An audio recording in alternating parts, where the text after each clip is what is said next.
আসসালামু আলাইকুম রহমতুল্লাহ। আশা করি আপনারা সকলে আল্লাহ তাআলার রহমতে ভালো আছেন। আমি আজ আলোচনা করব মহানবী সাল্লাল্লাহু আলাইহি ওয়াসাল্লামের দৃষ্টিতে সর্বাপেক্ষা বুদ্ধিমানকে। আসুন আমরা জেনে নিই। আল্লাহ ভীতি ও ইবাদত প্রীতি মানুষকে ইহকাল ও পরকালের প্রশান্তি দান করে। এই অভ্যাসগুলো মুমিনকে উভয় জাহানের কল্যাণ অর্জনে সহায়তা করে। যার অন্তরে আল্লাহর ভয় আছে সে কোনো পাপে লিপ্ত হতে পারে না। পাশাপাশি আল্লাহর মহব্বত তাকে ইবাদতে উদ্বুদ্ধ করে, পরকালকে প্রাধান্য দিতে সহায়তা করে। যারা আল্লাহকে ভয় করে, পরকালকে প্রাধান্য দেয়, মহান আল্লাহ তাদের দুনিয়া ও আখেরাত সুখের ও উপভোগ্য করে দেন। পবিত্র কোরআনে মহান আল্লাহ বলেন, নিশ্চয়ই যারা তাদের প্রতিপালকের ভয় ভীত সন্তুষ্ট আর যারা তাদের প্রতিপালকের আয়াতসমূহে ঈমান আনে, যারা তাদের প্রতিপালকের সঙ্গে শরিক করে না, যারা তাদের দানের বস্তু দান করে আর তাদের অন্তর ভীত শঙ্কিত থাকে এজন্য যে তাদেরকে তাদের প্রতিপালকের কাছে ফিরে যেতে হবে, তারাই কল্যাণসমূহের দিকে দ্রুত এগিয়ে যাচ্ছে এবং তাতে তারা অগ্রগামী। সূত্র সূরা মুমিনুন আয়াত 57 থেকে 61। মানুষ এই পৃথিবীতে মুসাফিরের মতো। প্রতিটি মানুষকেই সময় ফুরিয়ে গেলে তার রবের কাছে ফিরে যেতে হবে। মৃত্যু পরবর্তী সেই জীবনকে সাজাতে যারা সদা তৎপর তারাই মূলত বুদ্ধিমান, কারণ এই দুনিয়ার জীবন পরীক্ষা মাত্র।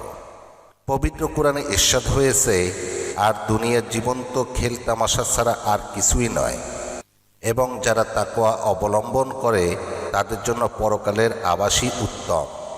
অতএব তোমরা কি অনুধাবন করো না? সূরা আনাম আয়াত 32।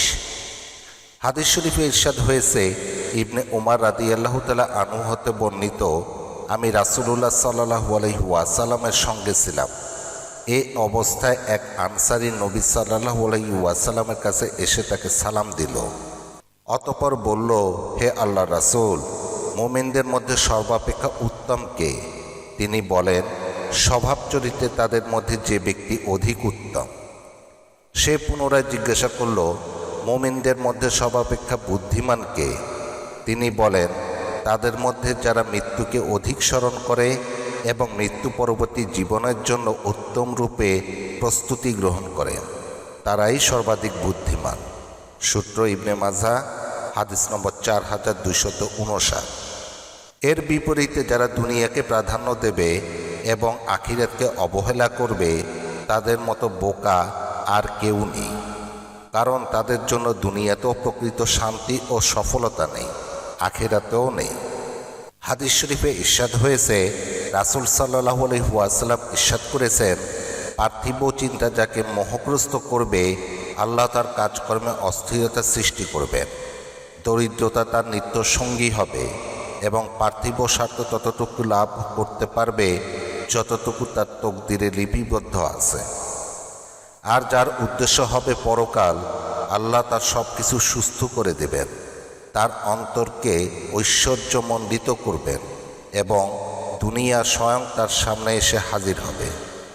সূত্র ইবনে মাজাহ হাদিস নম্বর 4105। মহান আল্লাহ আমাদের সবাইকে পরকালীন সফলতার পথে হাঁটার তৌফিক দান করুন। আমিন।